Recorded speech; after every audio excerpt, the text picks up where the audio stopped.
Salut les KT, j'espère que vous allez bien. On se retrouve pour parler du manga Boruto et on va se concentrer aujourd'hui sur le personnage de Naruto et ce qu'il va avoir un rôle important dans la seconde partie du manga. C'est ce qu'on va voir dans quelques instants car juste avant, vous connaissez la tradition.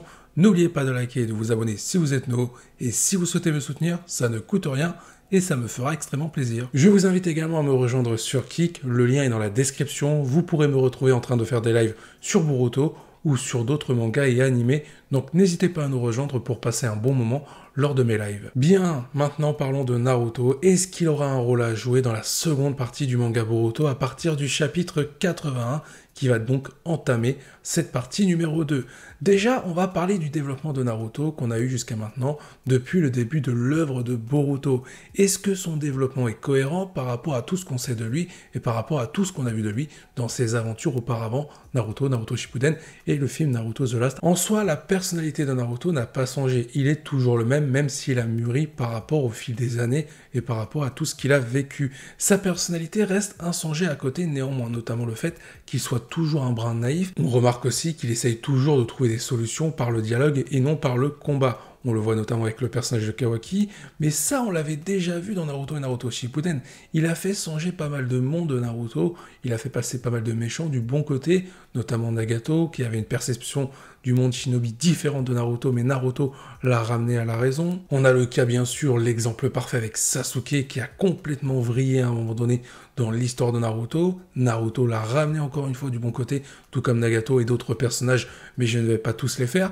Dans Boruto, on retrouve ce Naruto-là qui veut tout faire pour les autres, avec notamment des solutions qu'il va apporter par le dialogue. C'est ce qu'il va essayer de faire avec Kawaki pour lui apporter tout simplement de l'amour, un amour paternel, ce qu'il manque à Kawaki par rapport à tout ce qu'il a subi en termes de souffrance. Naruto, il a vraiment ce rôle de père pour rassurer Kawaki vu tout ce qu'il a subi. Néanmoins, il y a une énorme différence par rapport aux effets que peut apporter Naruto à d'autres personnages. Dans Naruto et Naruto Shippuden, c'était l'histoire de Naruto, donc c'était logique qu'il y ait une influence très importante de la part de Naruto, puisque c'était lui le héros principal. Il devait y avoir de la réussite, à la fois dans ses combats, mais aussi dans son développement au niveau de sa personnalité. Dans Boruto, c'est complètement différent, c'est l'histoire de Boruto. On ne peut plus louer les victoires de Naruto, ce n'est plus possible. Alors on peut louer les victoires de Naruto de temps en temps sur certaines scènes de dialogue ou encore sur certains combats, notamment Ishiki Otsutsuki, ça on va en parler tout à l'heure. Mais en soi, les victoires importantes pour faire avancer l'œuvre, Naruto ne les fera plus. C'est au tour de Boruto et d'autres personnages autour de Boruto de faire avancer l'histoire et de faire évoluer d'autres personnages tout en se faisant évoluer eux-mêmes. Naruto s'est dû passer par rapport à ses aventures qui nous ont été montrées à l'époque. Cette fois-ci, on a tourné une page et la seconde partie du manga va vraiment s'intensifier sur le développement de Boruto et de Kawaki également, ainsi que toute l'intrigue qu'il y a autour. Naruto, on a eu le droit d'en avoir un petit peu plus au tout début de Boruto. Limite, c'était du bonus et il faut le prendre comme ça. Tout ce qu'on a eu auparavant, c'était hyper sympa à suivre, mais il faut laisser Naruto, entre guillemets, partir pour laisser place à l'histoire de son fils Boruto. Ce qui est très intéressant dans l'œuvre de Boruto, c'est l'opposition qui nous est montrée par rapport aux effets que peut apporter Naruto de ce qu'on avait pu voir à l'époque dans Naruto et Naruto Shippuden. Ça va rejoindre un peu tout ce que j'ai dit auparavant. À l'époque, Naruto, il lui suffisait quelques scènes de dialogue parfois pour changer la mentalité de certains personnages. Bon, des fois, ça prenait toute l'œuvre, notamment par rapport à Sasuke. Là, dans Boruto, c'est la même chose. Naruto, il n'a pas changé. Comme je vous l'ai dit, sa personnalité est restée la même. Mais, encore une fois, l'histoire est celle de Boruto. Donc les effets que va apporter Naruto à d'autres personnages ne seront plus les mêmes. On le voit notamment avec Kawaki. Naruto a toujours cette personnalité de bienveillance pour tout simplement que les personnages se sentent bien avec lui. Sauf que là, cette fois-ci, par rapport à Kawaki, il y a un souci. Par rapport à Kawaki, Naruto va créer un effet négatif. Naruto va appuyer sur la frustration de Kawaki indirectement par rapport à tout ce qu'il a vécu. Ça va attiser sa jalousie et ça va amener Kawaki à réaliser les actions qu'on a vues, notamment à la fin de la partie 1, lorsque Eda a activé son pouvoir suite à la volonté de Kawaki d'intervertir un petit peu le rôle des personnages, notamment le rôle de Kawaki, le sien, avec celui de Boruto. Pour faire court, prendre la vie de Boruto par rapport à ce qu'il n'a jamais eu. L'ironie de l'histoire, c'est que Naruto, il a tout fait pour donner du bonheur à Kawaki. Il a tout fait pour lui donner un amour paternel pour que Kawaki soit heureux.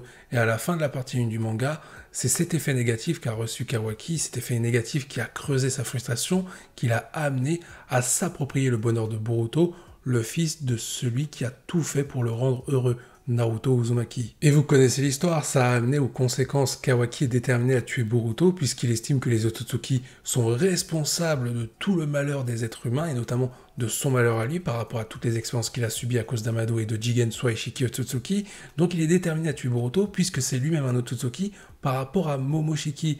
Et pour réussir cet objectif, il a donc envoyé Naruto et Hinata dans une autre dimension pour qu'ils ne puissent pas intervenir. Surtout Naruto. Du coup, il y a une question qui se pose. Est-ce que Naruto va réussir à sortir de cette dimension pour bloquer, stopper les actions de Kawaki à l'égard de Boruto? Et en plus de ça, il faut que Naruto arrive à sortir assez vite parce que il y a la menace de Code qui plane sur le village de Konoha.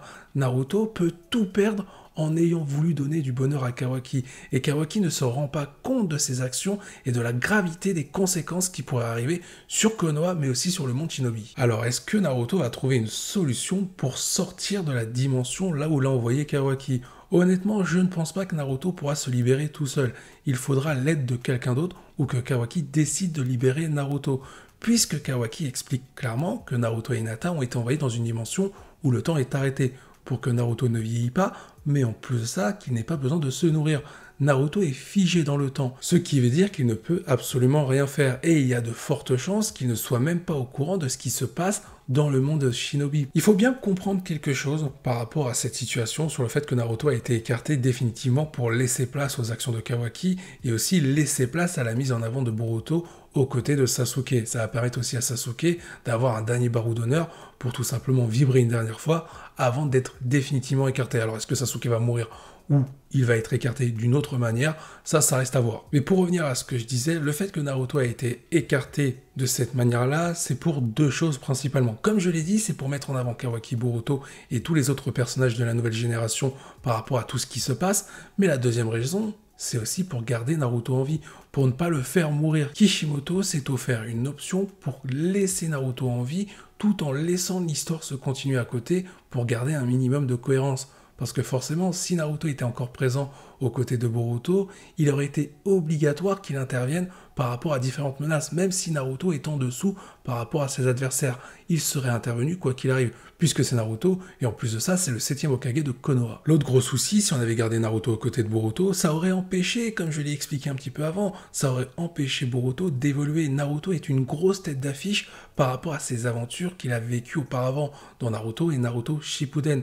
On était obligé, quoi qu'il arrive à un moment donné, d'écarter Naruto pour laisser vivre Boruto, entre guillemets. Et en plus de ça, encore une fois, il y a toujours Sasuke. Il y aurait eu beaucoup trop de têtes d'affiche pour tout simplement essayer de faire évoluer cette œuvre du côté d'un point de vue de Boruto plus exactement. Par conséquent, vous comprendrez bien qu'on ne donnera pas un nouveau power-up à Naruto. Surtout qu'il en a eu un, et c'est un peu un coup de chance qu'on a eu, un petit bonus que nous a offert Kishimoto. Naruto a eu le droit au mode Baryon dans le manga Boruto dans la première partie lorsqu'il a fait face à Ishiki Otsutsuki. À ce moment-là, on a eu la mort de Kurama suite aux conséquences du mode Baryon. Il faut bien comprendre aussi une chose, si Naruto n'est pas mort à ce moment-là et que c'est Kurama qui a trépassé, c'est le fait que Kishimoto a décidé de garder Naruto. Évidemment, s'il avait pris la décision de faire mourir Naruto à ce moment-là, ou beaucoup plus tard dans l'œuvre, pourquoi pas dans la seconde partie du manga Boruto, si Naruto est amené à réapparaître, ce n'est pas excluant non plus, Naruto ne mourra pas quoi qu'il arrive. Parce que si on avait voulu faire mourir Naruto, autant mettre tout le côté émotionnel à son paroxysme en gardant Kurama également pour faire une belle mort. Ça n'a aucun intérêt de faire mourir Kurama dans un premier temps pour faire mourir Naruto beaucoup plus tard. On gâche le côté émotionnel et le côté tristesse par rapport à une potentielle scène autour de la mort de Naruto. Évidemment, il existe des possibilités comme quoi Naruto pourrait revenir pour épauler Boruto, mais il faut bien comprendre que Naruto à ce moment-là aura peut-être grand maximum une petite mise en avant, et ce ne sera pas une mise en avant au niveau de sa puissance avec un nouveau power-up, ce sera une mise en avant par rapport à l'expérience qu'il a acquis durant ces dernières années entre Naruto Shippuden et Boruto, et peut-être qu'on aura le droit à une mise en avant sur l'exploitation de son mode ermite qu'il maîtrise beaucoup mieux. Ce n'est pas impossible de ce côté-là, mais il faut laisser la lumière pleinement sur Boruto par rapport à tout ce que va apprendre le fils de Naruto. Soyez sûr d'une chose, pour vous rassurer, je sais qu'il y en a beaucoup qui sont fans de Naruto et qui n'acceptent pas de le laisser partir et de laisser place à Boruto, et c'est compréhensible, mais il faut l'accepter tout de même.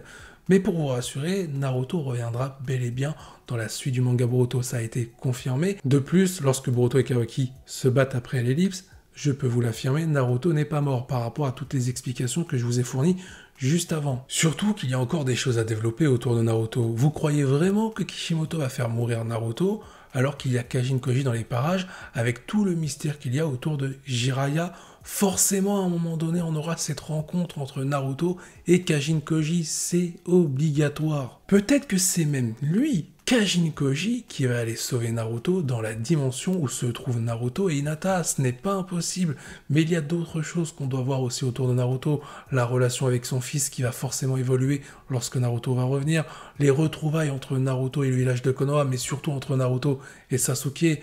On ne fera pas mourir Naruto ou Sasuke de son côté si les deux ne peuvent pas se retrouver juste avant. Ce serait dommage. Kishimoto n'est pas assez bête pour louper des scènes assez incroyables qui pourraient avoir lieu dans son manga. Il y a beaucoup de choses à raconter autour de Naruto, des petites choses, tout en restant axé sur l'histoire de Boruto et celle de Kawaki. Donc pour conclure cette vidéo, est-ce que Naruto aura un rôle à jouer dans la suite du manga Boruto ? Certainement, mais pas un rôle aussi important de ce qu'on avait eu jusqu'à maintenant. Il faut se concentrer sur l'histoire de Boruto. Et même Boruto l'a expliqué au début du manga, et même dans l'anime, il dit qu'au début, l'histoire se concentre avec lui, mais aussi avec son père Naruto. Mais qu'à un moment donné, l'histoire va se concentrer définitivement sur lui. Et c'est comme ça que ça nous l'est présenté avec la conclusion de la partie 1 du manga, avec le chapitre 80. On a Naruto qui est complètement écarté dans sa dimension aux côtés d'Hinata, alors qu'au même moment, on a Kawaki qui est parti totalement en vrille, avec un Boruto qui est déterminé à restituer la vérité au sein du monde de Shinobi, et il souhaite devenir plus fort pour faire face à toutes les menaces en s'entraînant aux côtés de Sasuke. La partie 1 nous montrait l'histoire de Boruto avec celle de son père Naruto, mais la partie 2 va se concentrer uniquement sur Boruto et tout ce qu'il y a autour. Mais tout ce qu'il y a autour ne concerne plus Naruto Uzumaki. Bien, il est temps de s'arrêter là, n'hésitez pas à donner votre avis en commentaire. Sur ce, je vous dis à la prochaine, portez-vous bien, et n'oubliez pas que la volonté du KT soit avec vous.